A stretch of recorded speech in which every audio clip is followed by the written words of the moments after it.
Well, good morning.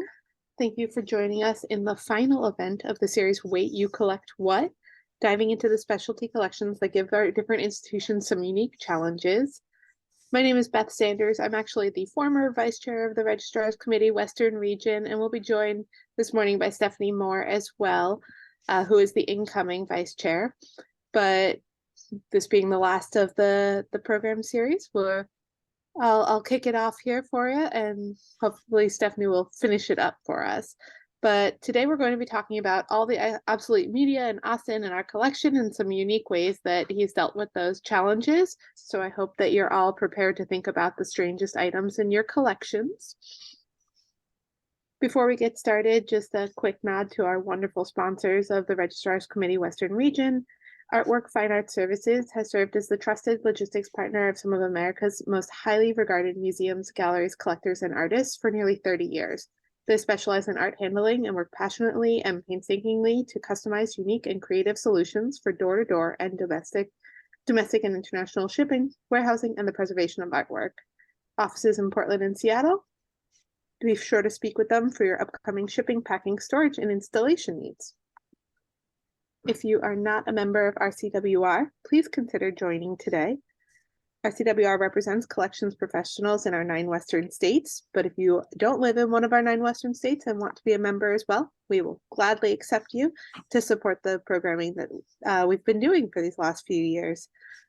In addition to this webinar series, we have an amazing quarterly newsletter, which just went out to our members this week, host regional events, and plan amazing community service initiative in conjunction with the Western Museums Association annual conference that just happened a few weeks ago. So that was a really exciting day for us. And membership is only $15 a year. So consider joining. It is an annual membership from January to December, but if you join now, it will be through the end of 2024. Before I introduce our speaker, just a quick note on Zoom logistics. We are recording today's webinar. We'll be sharing it on the RCWR YouTube page in a few days. So if you don't want your likeness or your voice being captured, please just keep yourself on your camera off and on mute. Also, if you can, be sure that your mics are muted to start so that we can hear Austin's presentation. That will be fantastic. But then when we get to the question section, you can ask your questions either through the chat or out loud. Given that, I'll now introduce our wonderful speaker for today. We are so lucky to have Austin Schulz, head archivist at the Idaho National Laboratory, with us. For the past 4 years, he's been serving in that position. Prior to that, he served for 11 years as a reference archivist at the Oregon State Archives. He brings extensive experience with digital archiving and making obsolete material accessible. Austin grew up in the Dalles, Oregon, where he graduated as valedictorian from Watonka High School and earned a bachelor's and master's degrees in history. He married his spouse in July 2007, and by October that same year was diagnosed with kidney cancer and given less than a 2% chance of survival. After the experience with that cancer, he decided to focus his efforts on pursuing an archives career. Austin now lives in Idaho Falls, Idaho, with his spouse and their 2 children, where he enjoys spending time with his family, camping, fishing, hunting, and riding motorcycles. With that, I'll turn it over to Austin. Thank you so much for being here. Thank you very much. I appreciate it. Let me get my presentation up here.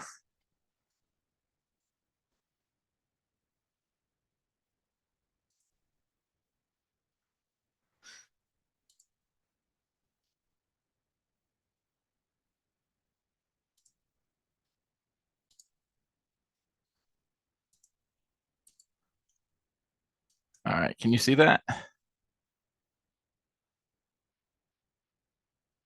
We can see it.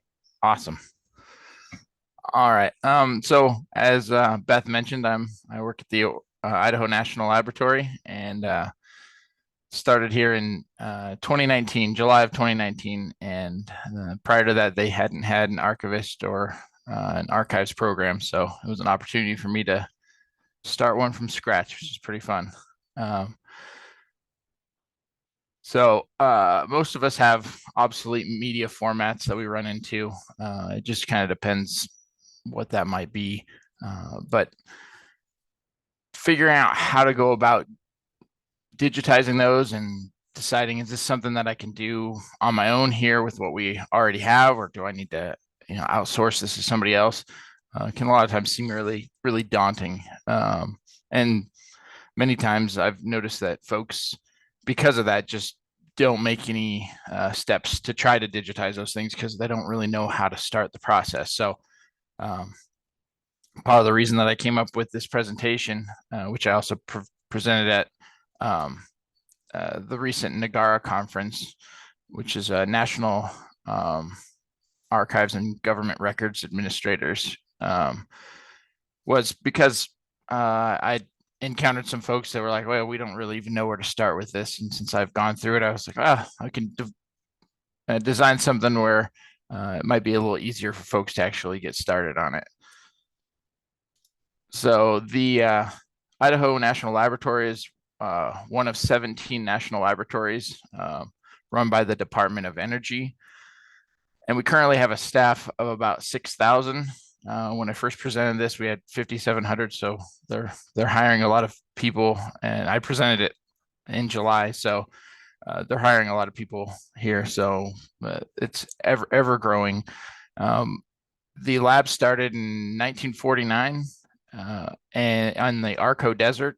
And so we have over 70 years of scientific innovation here. The INL takes up 890 square miles. This video here shows both the in-town facility where I work at the in-town facilities, and then also our desert facilities, so flyover of those.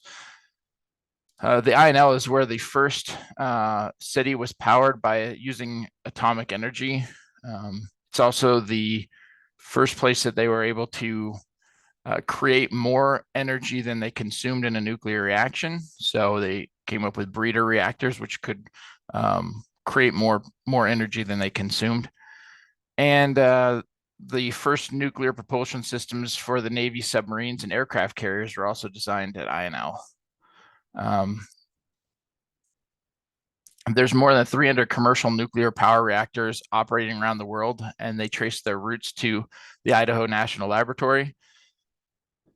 And this innovation is continuing with the small modular reactor programs and micro reactors and versatile test reactor program.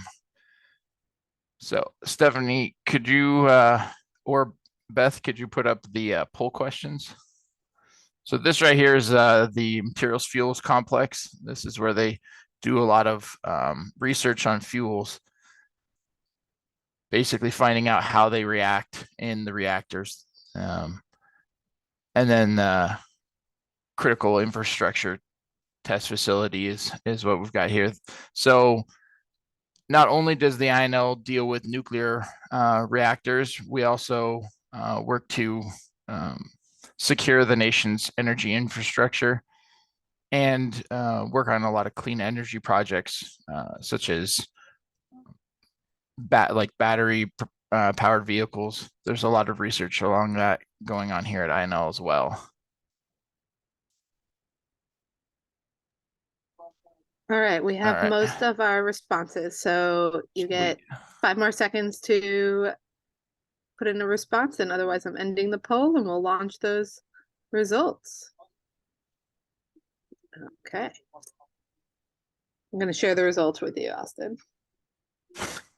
So it looks like most people have come here because they have things that are currently inaccessible due to technological obsolescence. And so 84% of people that answer the poll, and then looks like more than half of you have tried to do something or have started to migrate from those obsolete formats to more accessible formats, which is awesome. That's good to see that people are starting to move and at least take the first steps towards dealing with these. The longer we wait, the less likely it is that you'll actually be successful in transferring those. In in the chat, can we get some examples of obsolete media formats that you have in your own collections or you've encountered?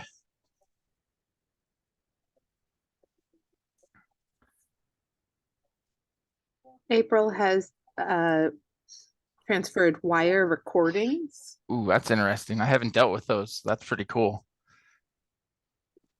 And Lauren has transferred pneumatic videotapes. Margaret has done floppy disks of both sizes. Lynn has Edison photograph cylinders. And Rebecca has both 1-inch and 3-inch videotape. Corinne has nitrate film, but that was done through a contractor. And Carrie, like probably a lot of us, has VHSs. I know I have VHS in my Yes, collection, and she has vinyl records. that's awesome. So I've encountered most of those types, except for that wire recording. I haven't dealt with any of that or those Edison images. I haven't dealt with any of those either. But some of those other ones I have. Umatic's one that I'm currently dealing with. So trying to figure out. We have the equipment here, but getting started on how to actually do that. Our lab photographer has a process in place to do it. I just haven't had the opportunity to work with him on it yet.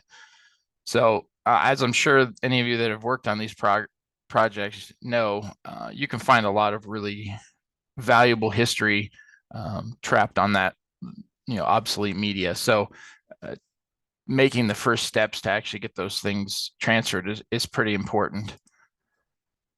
So why would we bother taking these things off this old media? There's a good chance that some of it's not going to be useful, but difficulties with this would be, you have to have specific equipment in order to actually transfer a lot of these media types. You have to know how to actually operate the machines and what adapters might be required, and then have an idea of how much of these you have. So a lot of times you'll see like a huge collection, and because there's so much and it would be so expensive to do the whole thing, it can prevent a project to start with that even starting. So one of the things we'll talk about is trying to break that down into smaller chunks so that it's more manageable, and you at least have goals along the route, and can show some results as you go along. Plus, none of this ends up being free. It all has a cost, whether it be staff time or money invested in buying equipment.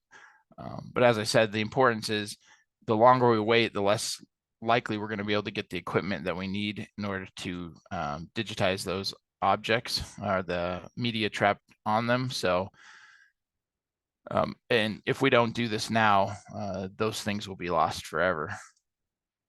So I came up with these 5 questions. These are 5 questions that I ask myself when I'm looking at a defunct collection or media type that I'm wanting to try to get off of that. So I try to figure out what am I going to need to actually get these off. What type of software will I need? Are there going to be adapters that I'm going to need for equipment, like audio adapters? Or most of our computers now don't come with a 3.5-inch floppy drive. Am I going to need to be able to get an external drive in? Will my IT folks allow something like that? So then prioritizing. This goes back to figuring out which of those collections are most likely to have something of value on them. There's a lot of times we'll find 3.5-inch floppy disks and look at them, and there's not a lot to go off. It's just, there's no labels or anything like that, which is super helpful when we're going about it. If we go through and we figure out which things might have the most bang for our buck, as it were, and try to focus on those first, it makes it easier to get funding for future projects down the road, because we can show, hey, look, we tried this and it worked out. It also, if it doesn't work out, it's a smaller group, and then figuring out the condition. So just because you have something that's obsolete, even if it has something really important on it, if the condition is so bad you really can't access it, it's something definitely to bypass. So try to do the things that will be most beneficial first, that are in a condition that you can actually make progress with, and what other resources are going to be required. So is it going to require other staff to help? I know when I worked at the state archives in Oregon, they had these rolls dictation tapes, and so we figured out how to digitize those. One of the downsides was you had to have somebody sitting there while it was playing, so they sat there in real time, and we figured a workaround around that, which was the Oregon Geographic Names book. The machine was operated by a pedal system where if you pushed it down a little bit, it would play. If you push it down a little bit more, it would actually go and rewind. And that Oregon Geographic Names book happened to be the right amount of weight that you could set it on there and it would play through without rewinding. So, figuring out what kind of resources you're going to need, and then see if there's a way to maybe reduce some of those if you can. And then, by asking yourself those questions and answering them, you should be able to figure out, is this something we're going to be able to do in-house, or are we going to need to send out for it? And is there somebody that can actually help with it? There's also message boards that can help with digitizing a lot of like the process, how you would go about it for old like audio and video as well. Another question would be, do we have a system on which we're going to store the resulting files? Some of these can be really large, and so making sure that you have a place to actually store them where they will continue to be migrated and format long term is pretty important. So the first one, these are a couple of examples of how I put this into process here. We have this large model of the engineering test reactor, and it's pretty awesome. It's a really cool model. And in the base of the model, we found an audio tape, and it was one that I hadn't seen before. It's this. It's called an Echomatic. That's what it says on the tape. And I hadn't seen one of these before. I could tell pretty quickly. I was like, oh, it's some kind of a loop recording. The only thing on the back that it said was ETR. So clearly it went with the ETR reactor model. And thankfully there were some patent numbers on it. So I was able to figure out what kind of audio this was and what you'd need to play back this audio. Have any of you guys seen this type of audio cassette? You can go ahead and post that up in the chat.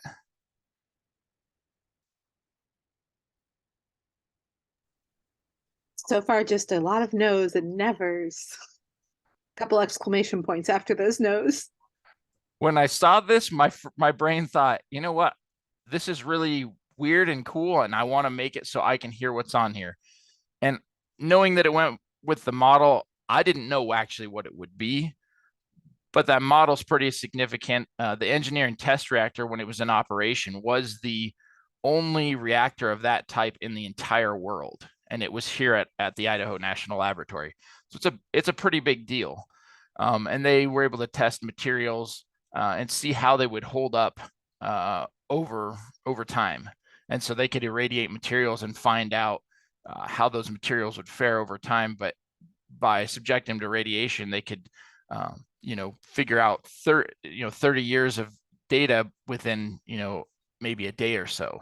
So it's pretty impressive how that reactor worked, and knowing that this audio went with it was an incentive for me to actually try to figure it out. So I went through. We at the lab here, we have access to the Adobe suite, and so I just used what I had on hand. When I worked at the state archives in Oregon, we used Audacity, which was free to use. There's a number of other software programs that you can use that are no cost or low cost. So it doesn't really matter the program that you're using. It's more the process that you're going through. And then after looking at the machine, I was able to figure out that I'm going to need an audio adapter for sure, because this tape was from the 50s, and so they didn't have the 3.5 millimeter headphone jacks that we have now. They had the old ones, like I'm probably dating myself some, but in the 80s, you'd have the coiled headphones that you'd plug in, and with the big headphones, and listen to your music that way. That's more the style that they had. So we were lucky in that the audio cassette that I found was actually with the playback equipment in the base of this model, and none of it was where it should be because it had been flipped over. And this thing it's really huge and really heavy. And so these things were all upside down. I wasn't even sure if this was gonna work at all. The cord on it had been chewed through by mice, and so I'm looking at this and I'm like, wow, I'm probably not going to find another playback machine.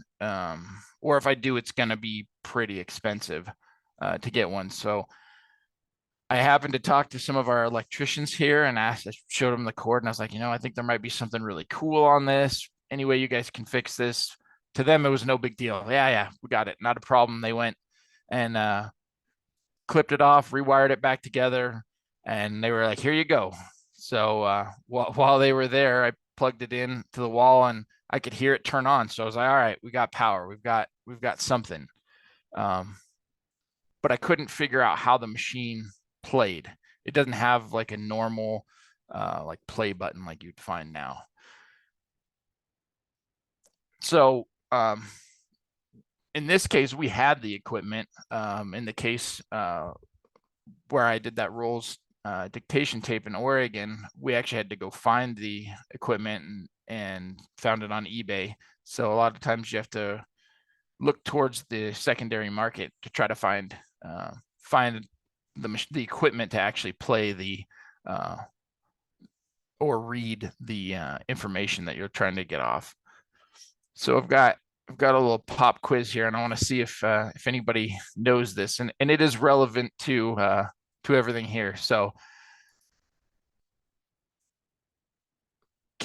let's see who names the movie in this machine right here first in the chat. Oh, easy. So the one in the movie is the Zoltar machine. But Lynn Phillips, and it looks like we've got Bonnie. So the Zoltar machine was actually based off of a real machine that was used that was called the Zoltan machine, and it's the Zoltan fortune teller. And this is relevant because if you look in the picture on the right-hand side there, you'll notice that machine looks a lot like that one I found in the base of our ETR model, and that's because it is. So the Echomatic was designed. So 1988, the movie Big, the Zoltar machine was based on this Zoltan fortune teller machine. And the Echomatic tapes, or they're also called Cusino cartridge tapes, named after the inventor Bernard Cusino. They use that same tape system as a loop for these Zoltan machines, which I thought was pretty cool that there's a tie back to something, a really cool movie. I like that movie anyway. So, and so the Echomatic or Cusino tape cartridge was a form of endless loop audio tape cartridge that was for a time in competition with the 8-track tape. So if any of you guys have heard of or remember 8-track tapes, this was its competition for a period of time, but it never reached 8-track's degree of acceptance. So as I said, it was invented by Bernard Cusino of Toledo, Ohio in the late 1950s. And he continued to redevelop this all the way up into the 60s. So he came out with different versions of the machine, the playback equipment, and the audio cassette. It ended up being just a round cassette. that sat on, and instead of having this kind of oval shape, it was just a round cassette that still had the same function. So it would pull from the inside of the roll of tape and then put the tape back on the outside to make a loop. It got most of its use in areas as point of sale advertising and background music, because it could play in the loop, kind of like elevator music. But again, it was used in that Zoltan arcade machine with canned fortunes that it would read off. So back on the topic here. So the next thing is to prioritize. So this model was really cool, but we didn't actually know its significance until we found some historical photographs of dignitaries from Japan and Russia, Yugoslavia, and Great Britain standing next to the model when it was on display in the engineering test reactor building, which is, it's pretty awesome. So on the left, there's some dignitaries from Japan, and our model now, it's missing the little people that are on top there. And there was this curved piece of like plexiglass material that's also missing. So we're gonna look towards remaking that because we'd like to restore it so it looks similar to how you see it in these photos, and then be able to add some of these images to that kind of a display.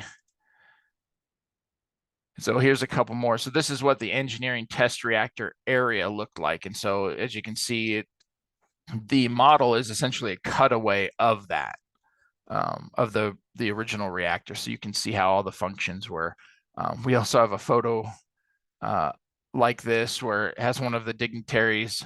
So there's a magenta and yellow rope, and that's supposed to be kind of the cutoff line. Don't go past that because you might get exposed to radiation. And he's holding onto the rope and leaning the whole upper half of his body across back in the 50s. And we wouldn't do that now, obviously, but when I saw that, I'm like, that's definitely not OSHA approved.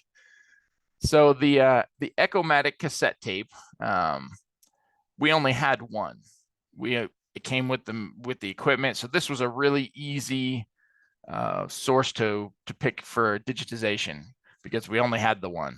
So I didn't have to spend quite as much time as you would if you had larger collection. So in this case, we got lucky and there was just one. But if you can start small with your collections, that'll help build confidence and show like a product of how you actually build this process, and make sure that you write it down so that when you go through the process and it works out, you can reproduce that process instead of having to try to make it up again. So if we come across additional Echomatic tapes in the future, we now have a written process on how to deal with those. So if any of you come across that, totally reach out and I can share that information with you on how to go about that. But one of the other things we needed to check into to figure out this was, how does this machine actually work? How does it work? How does it function? And one thing I learned from dealing with the Rolls dictation tapes was that the patent drawings can be very helpful. They can tell you basically a weak point in the system in which you could tap into to pull audio off. So in this case, we're dealing with audio, but they also can tell you how the equipment is supposed to function. So figure 1 there shows how the tape goes around, and that they're using a capstan system, much like you'd have with reel-to-reel audio. And so seeing how everything was set out in here, I was able to figure out how the machine was supposed to work, and then I was able to identify what wasn't working, and that was that the capstan was stuck. And it wasn't stuck because it wasn't functional. It was just stuck because it was old, and probably because it had been jarred and getting moved around and dumped upside down. So I was able to reach in there with a pencil eraser, eraser on a pencil, and I was able to actually manually manipulate it to get it to spin. And then once I did that, then I plugged plugged it back in, and it came to life. It started playing the audio, and my coworker was standing there, and so was that electrician that had fixed it. He happened to be in the building. They were installing lights, and so he got to hear the original audio that was stored on this. It's pretty cool. It was damaged in some parts, but the fact that we were able to get some of it off was pretty awesome. And all you folks get to enjoy this as well. So I'll play some of the audio that came with this Cosino Echomatic tape. This cross-section model of the engineering test reactor depicts the core, pressure vessel, and shielding, but represents only a small portion of the complete facility. Starting from the top of the model, the head of the reactor vessel is at the first floor level. This is the operating floor, and it's been kept relatively free of reactor or experimental equipment. Below it is the console floor that is approximately at the same level as the core of the reactor. This floor is used for instruments and control equipment associated with experiments. At the basement floor level, surrounding the reactor shield, are temporary cubicles which house the experimenter's pumps, valves, and heat exchangers that require shielding. The dark gray shadings on the model indicate high-density concrete. Light gray signifies ordinary concrete. So that's just a snippet of it. And another thing that we figured out during this process is that these fuel rods here are connected through a hole that goes through the model out to the back, where there's currently an old motor that basically would spin a wire that would go through, and it actually moves the rods up and down. It moves specifically there's like a banded rod on the one side, and it'll actually show how the rods would come up and go down into the reactor. So getting that actually working again and fixing some of the missing labels is kind of next on our list of things to do with this. Now that we have, we recovered the original audio from that recording, we can basically, and now that we have photos with dignitaries, we can kind of make an exhibit out of this, which is going to be pretty cool. At least I think it is.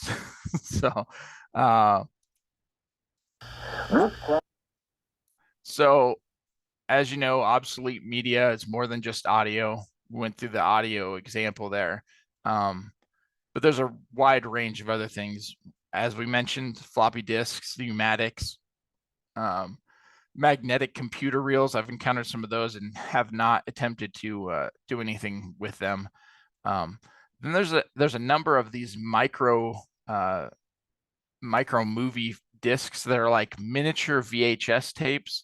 There's also VHS and Betamax, and then mini disc. I remember when mini disc came out. Again, dating myself, but there's a number of these that you'll find.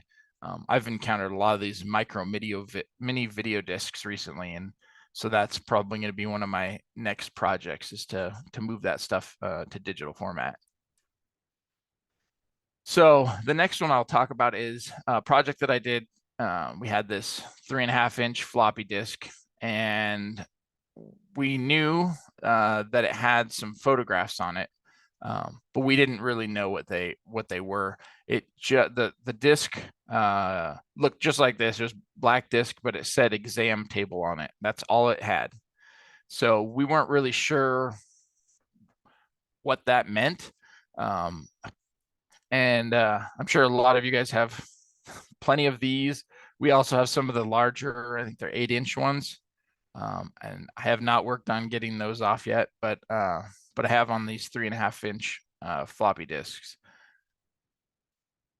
So one of the things I needed to figure out was, if I'm going to pull this off of defunct digital equipment, I need something to make sure that the files that I pull off are in the same bit order as they are on the original when I copy them. And so there's this tool called Data Accessioner. It's free. It doesn't require you to install it on your computer. It's a .jar file. And so you can run it natively from a USB. You can run it on your desktop. It doesn't require anything to be installed. And what it does is it'll run fixity and other checks on the file to tell you like what program was used to create it. And a lot of other information, like what year, what the actual date that file was created, all of which is really important information to have. And so it will copy that file to wherever you decide to put it. Usually we just put it to a server, and that way we can kind of compare them. But you can do it just to your desktop. Although I wouldn't save it there. I would make sure that you have it in a backed up area, but temporarily, if you're just trying to figure this program out, that is an option. And so we also needed to get 3.5-inch floppy external because we didn't have them in our computers anymore, which this turned out to be a little more of a process than I had anticipated because they had said we couldn't plug external devices in other than like headphones or a keyboard or something like that. And so it's a process to go through, but we were able to manage to get one of those. And then we needed to figure out a plan. My advice is to start small. Choose smaller collections to start. If you feel overwhelmed, try breaking the project into smaller parts or reach out for help. If you encounter this type of stuff, you can definitely contact me, and I'm happy to help point you in the right direction or figure out maybe a plan. And then now, once you have an idea of the questions that you need to answer, I'll show you how this project worked out. So this is what you get from the data accessioner tool. So it copies your files, but it also creates an XML file. And that XML file provides some really helpful information. So hopefully you'll be able to see it, but let me get the laser pointer. There we go. So right up here, it says the file name. It says MVC-015 or 0015.jpg. So we know it's a JPEG file, and then it has its hash here. So making sure that the bits of information are transferred exactly the same. So the file is exactly the same. It's not changed at all. This one didn't give me as much as you sometimes will get. Sometimes you'll get a lot more information, but this ended up being enough information for me to figure out what type of camera they used to take these photographs with. So that MVC stands for the Sony Mavica FD75 camera. And this thing, cutting edge. Offered a pixel sensor resolution 640 by 480 with 10 times optical zoom.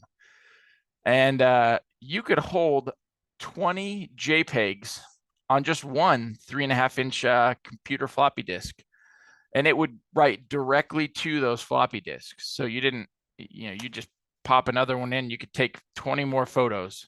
So once you had your satchel full of JPEG images, then you could go back and actually see what you had. This also had some fancy features like picture effects such as sepia, black and white, color negative, or solarize, all of which I can't imagine would be useful other than maybe as like an artistic expression thing, because I don't know how they would be beneficial in the use that they were doing here, but nonetheless, pretty fancy. So just from that printout, we were able to figure out, what camera it was. I actually didn't even know that they made a camera that wrote directly to 3.5-inch floppy disks. So that was news to me.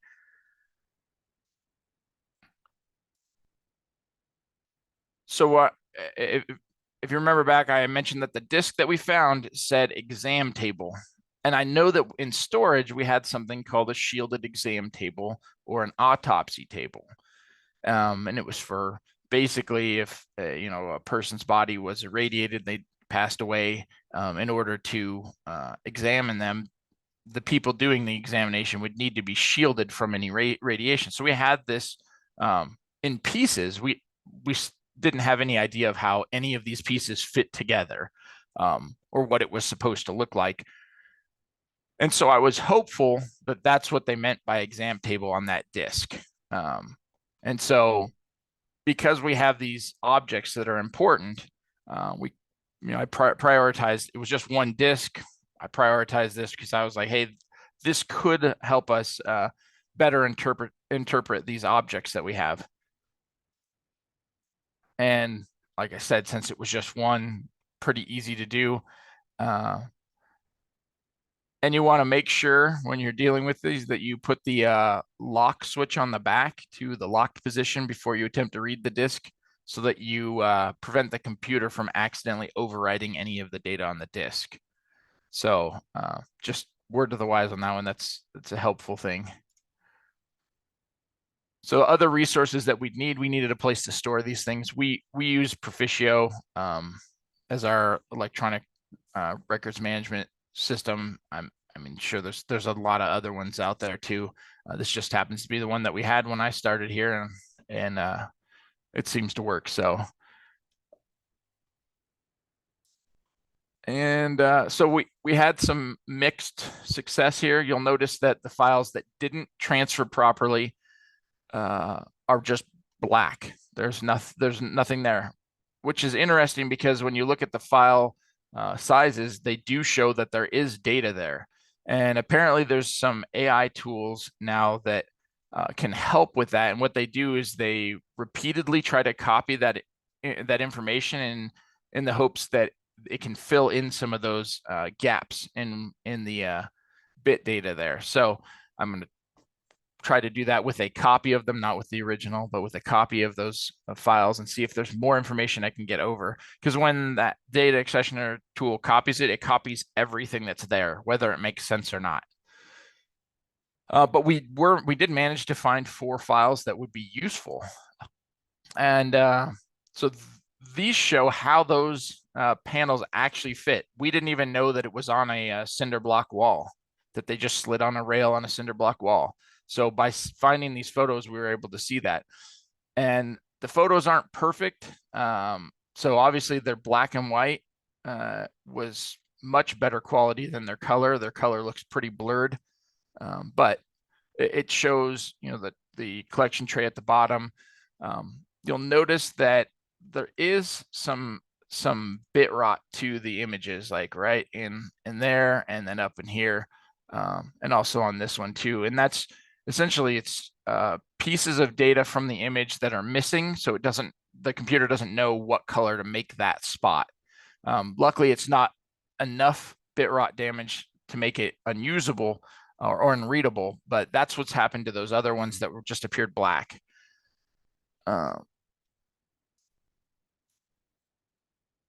So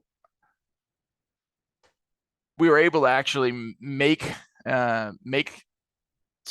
use of some of those, and so we'll be able to hopefully at some point recreate how that whole process looked. And no, they weren't actually used for examining bodies. It was just a precaution. So if there was an accident, how would they treat it? Now they would do something completely different.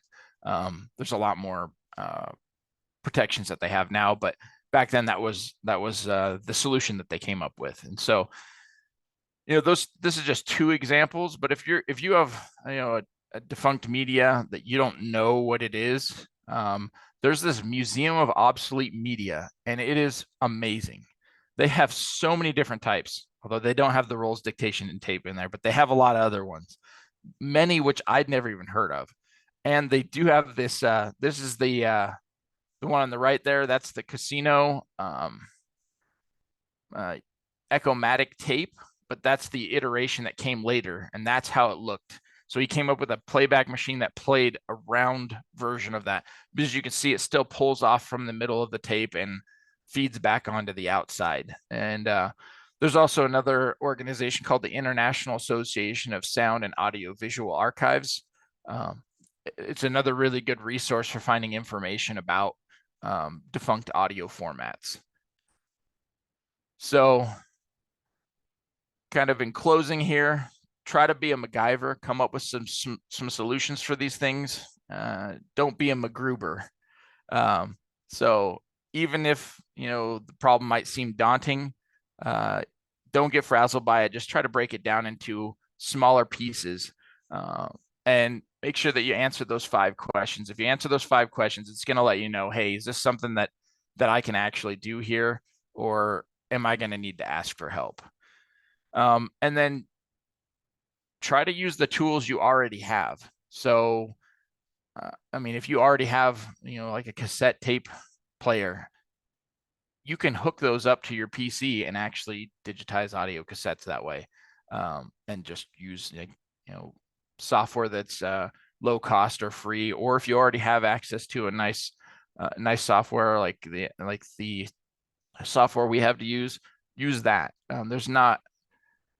You don't necessarily need to go and buy everything brand new. You can still use what's there. Secondary market's a good example of that. So if there's equipment you don't have but you would like to have, or that you need in order to digitize these, that's a good place to look. For audio equipment, there's a number of like audio file boards, and they're a really good source for odd audio equipment. And don't forget to utilize patent drawings. They've worked out super helpful for me multiple times. And so it's a really good resource to familiarize yourself with how the equipment that would read some of the obsolete media actually works. And then, once you've started to work through some of these, write your plan down. What did you do? What are the steps you took? So that way you can replicate it and you don't have to try to remember later on.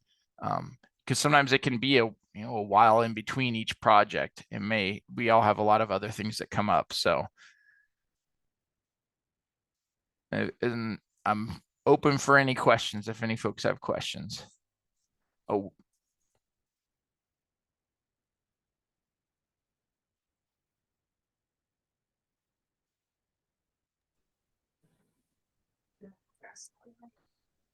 Oh, we have a few. There we go. I was like, we have a few questions in the chat, and I wanted to introduce Stephanie Moore, the new incoming vice chair of RCWR. So I'm turning it over to her for this section. Thank you, Beth. Hi, everyone. We do have a couple of great questions in the chat, and if anyone thinks of any, go ahead and drop them in there and we'll go through. So first up, what that I saw was, what causes bit rot? So bit rot is caused, so you can have it in magnetic media. So as magnetic media ages, essentially what it is, it's particles of iron on basically a film tape. And over time, as that tape basically stretches, those pieces start to fall off. They'll flake. So you'll get flaking in some tape. It can also happen if the tape gets like stuck, and so it kind of crinkles the tape. Some of that information can fall off. And on those digital files, just over time, the information just essentially rots away on the tape. It doesn't actually physically rot the tape, but the magnetic media that's on there essentially falls off, so it will flake. Now you can have the same thing happen with digital files, like on CDs, because CDs use light to essentially burn that image in, and that dye layer, the light activated dye layer, over time will break down, and you'll lose information from that. So that's basically how bit rot happens. There's not a way you can really prevent it. It is going to happen. So I think like CDs, their expected lifespan is something between 5 and 10 years. Ones that are like rewritable is even less. So.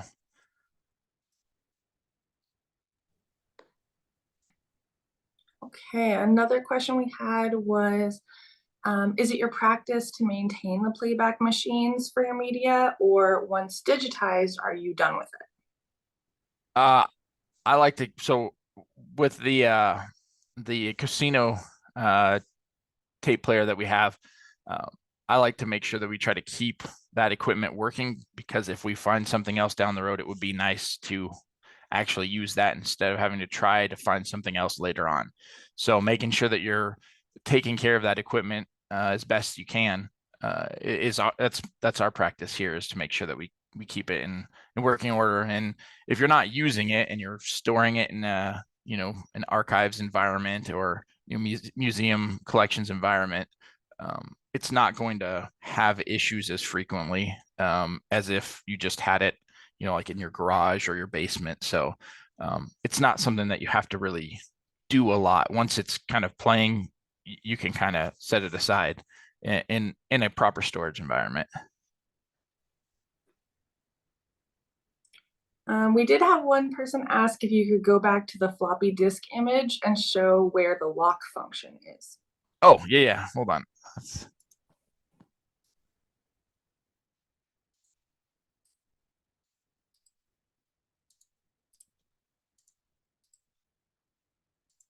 Oh.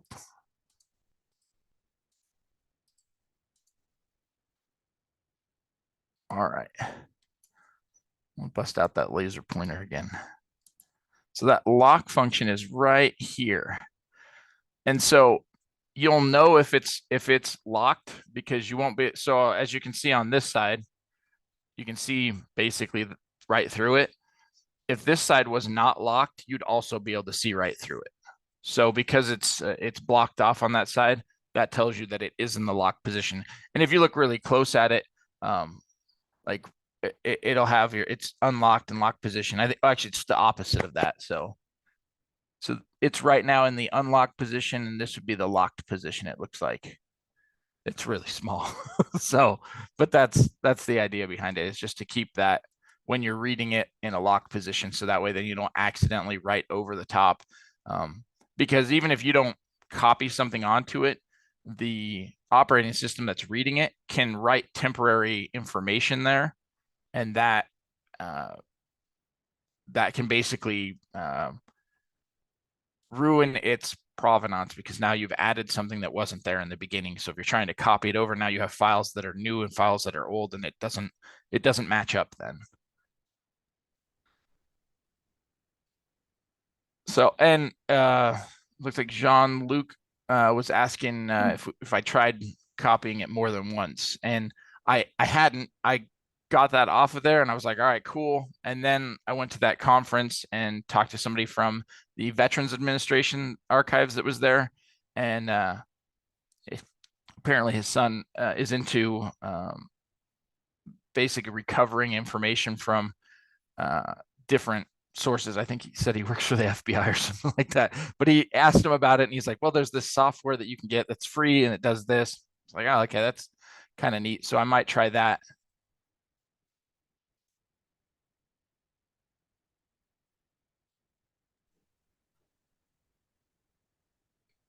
We also have, when using playback equipment that you've refurbished, do you find an item to test it on prior to playing the archival version? Yes. If you have anything else, definitely do that. We actually, so with this situation, with the one we had, we didn't have any other examples. So, and the tape was actually on the machine when we found it. And so we just went with that. But normally you would try to test it on something else. So when I did the rolls dictation tape situation at the Oregon State Archives, we found a blank roll and actually recorded something onto it, and then played it back to see if, yeah, this equipment's actually going to work properly. And the same thing with, audio cassettes and 3.5-inch floppy disks. So finding a blank one and just copying files to it, and then seeing, hey, will this data accessioner tool pull them off the way that we want?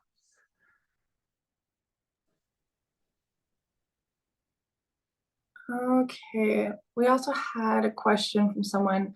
How do you justify the odd IT requirements for these projects to IT departments that are stricter about what you can plug into your computer? So for the 3.5-inch floppy, when I asked for it at first, they said no. And then I said, okay, well, part of my job is that I need to make sure that this information is around in the future. And I can't do that without this equipment. And so they said, well, we can't let you have that. And I said, well, can somebody in IT, can I be there with them while they pull it off onto their computer, and then they can store it and send it over, they can use the software. And that was, they were like, well, yeah, we could do that. So that's how I got an inroad to it. And then they were like, oh, well, clearly you know how to do this. So yeah, we don't really need to, you can be an exception to that. So that's how I ended up going about it. They call me the squeaky wheel because when it comes to something, I'm very persistent. So it's like, this just has to happen. So I mean, there's got to be a workaround. There's got to be a way. Can we get a standalone computer that's not hooked to the network that I can do this on? Something like that. So try to think of other angles that, absolve their concerns, but still let you do the thing you need to do. Awesome. Okay, I think we're gonna switch back over to my screen. Stop sharing. Thank you so much, Austin, and to all of you guys for joining us today, asking questions, and hopefully bring some useful tidbits back to your own collections and your macro artifacts. Before we go, a note that our most recent RCWR newsletter should have just hit your inbox this week, full of great content as always. It's also membership renewal time. RCWR membership is on a calendar cycle, so your membership will expire at the end of December. However, if you renew today, it will carry over through 2024. Help support RCWR in continuing to bring you this incredible programming with your membership for only $15 a year. I've also put Austin's contact information back up here on the screen as well. We don't have mine, I don't think. But hello, I'm the new RCWR vice chair. So if you need to get a hold of me, you can find my information, rcwrvicechair@gmail.com. If you have any ideas for future webinars or any questions about RCWR, please don't hesitate to reach out. Yours is on there, it's just underneath mine. Oh, it is? Okay, I think it's maybe hidden behind a screen thing. No, you're good. If you have any questions about obsolete media or Austin's work at the INL, reach out to him. He is the expert. And we will link today's recording on our RCWR Facebook page. Please share it with everyone you know. And otherwise, I hope you enjoyed today's event, and we look forward to having you back with us for our 2024 series. Thank you. Thanks, I appreciate it.